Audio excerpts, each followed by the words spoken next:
Masiniak. I met Barbara years ago. And she's what they call a channel.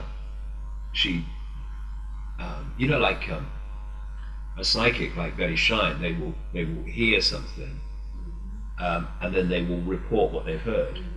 But people haven't come across this. What a channel is someone that literally just allows their body computer, I would say, to be taken over by a projected electromagnetic field, and they just speak the words. Basically, their body's in many ways taken over, and they allow it to be. So Barbara Masiniak is one of these channels, and she produced books in the 90s called Earth and Bringers of the Dawn, great book, I thought, which are literally what came out of her mouth when she was in this channel mode. And she says that she was channeling some consciousness connected to the Pleiades. Anyway, I'd not read Earth, and so she gave me some page numbers, this email, and said, I think it'd be a good idea if you read it.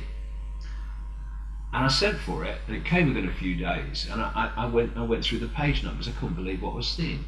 The book came out in the mid-90s, and in the middle of all this other stuff about many other different subjects was this stuff about what she kind of channeled, that the moon was not real. It was a construct. It was an eye in the sky, or basically a computer system that was manipulating and dictating human perception on Earth, and that it was not possible for humans in effect to be truly free until A, they can break out of the influence of what's coming from the moon, or the moon is taken over by forces that have a benevolent agenda for humanity. Because at the moment, it was saying, at the time it was written anyway, the time it was published, that was not the case. And when I was reading that, after publishing 9 months earlier, this Human Race Get Off Your Knees, it was saying basically the same thing. That was because you put it out there, and that's something. It's always nice when these confirmations come like that. And again, I know it's hard for people, completely understand, for them in large numbers to perceive or conceive that life on Earth is being manipulated from the moon by non-human entities, but it is, and but it won't be for that much longer. I have one last question, and of course it is related to chemtrails. Chemtrails, why? Well, I think there's, in virtually every instance and every facet of this control agenda, there's multi-reasons for most things that they do. Not just one. There's a main reason, but then there's others. First of all, they have an agenda for the mass culling of the human population. I go into this in Remember Who You Are, and how they're planning to do it, and how they are in the process of doing it. And so one aspect of the chemtrails is that they come down, we breathe them in, and it does us a lot of damage in terms of health. And this disease called Magellan's disease, where these fibers, these technological fibers coming out of people's bodies, and no matter how many you pull them out, they're just there. It's like they're growing, and that I am absolutely convinced is from chemtrails, because they started about the same time as each other. And my feeling is another content of chemtrails is a form of nanotechnology. And I think it's nanotechnology that is actually generating those fibers that seem to have some kind of life that is in Morgellons disease. So yes, on that level, they're doing it because it's part of the destruction of human health. But I think also they are seeking to create a sub-reality in a way, or a sub-atmosphere around the planet on the level that we interact with. And I think that the chemtrails are part of that. And also they connect into HARP, which has the ability, I mean, you know, Bernard Eastland, who was the man who applied for the patent, for original patents for HARP, on behalf of a transnational corporation. He has said, he said at one point that HARP has the ability to put a energetic shield around the planet. And it seems that there are more and more efforts to manipulate the atmosphere, the sea in which we live.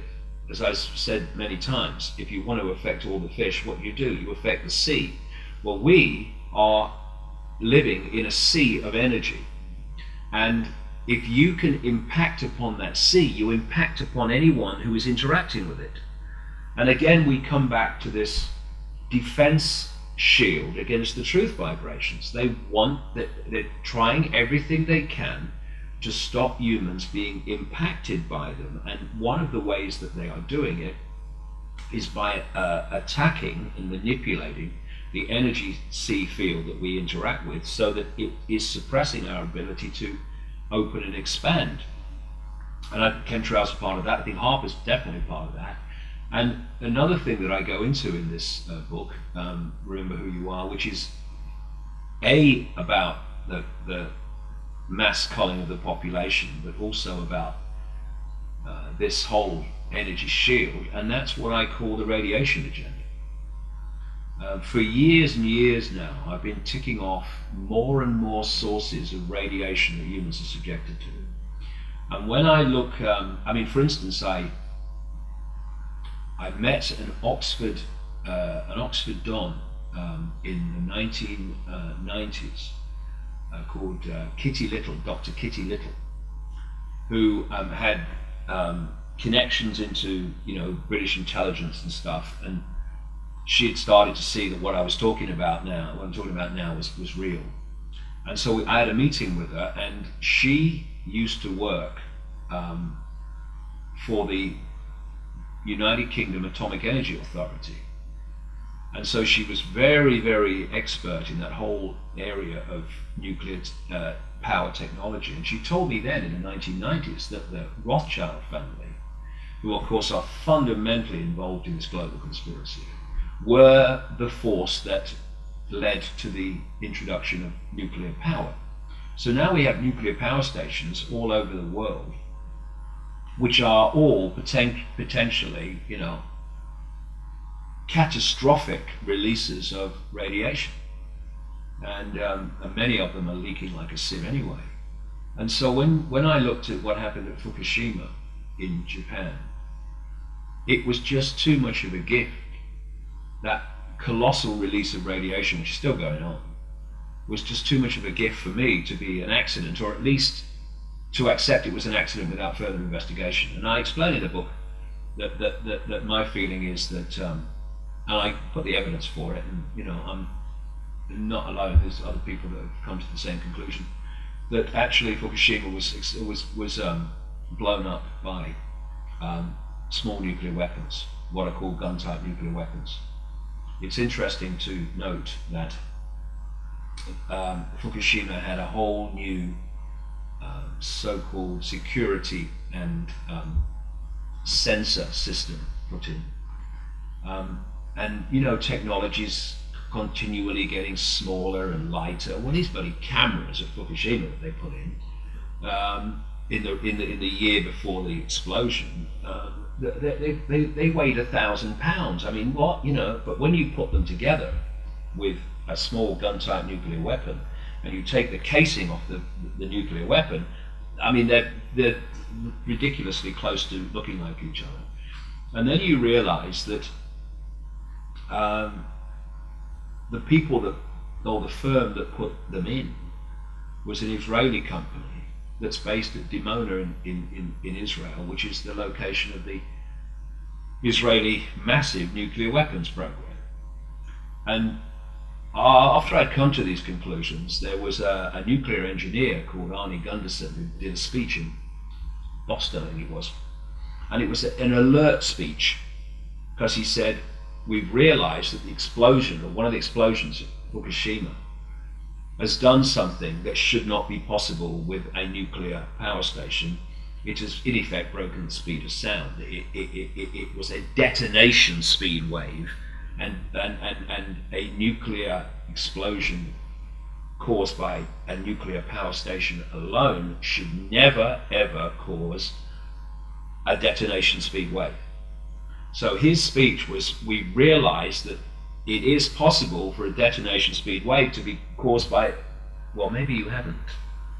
Maybe you have identified detonation speed wave because Fukushima was detonated, wasn't a natural explosion.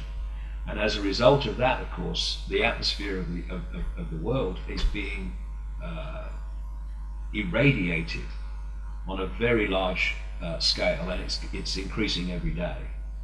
And I would not for a second be surprised to see more such Fukushima accidents, quote, in the years to come, because they clearly have a agenda to irradiate far more than ever has been the atmosphere of the Earth.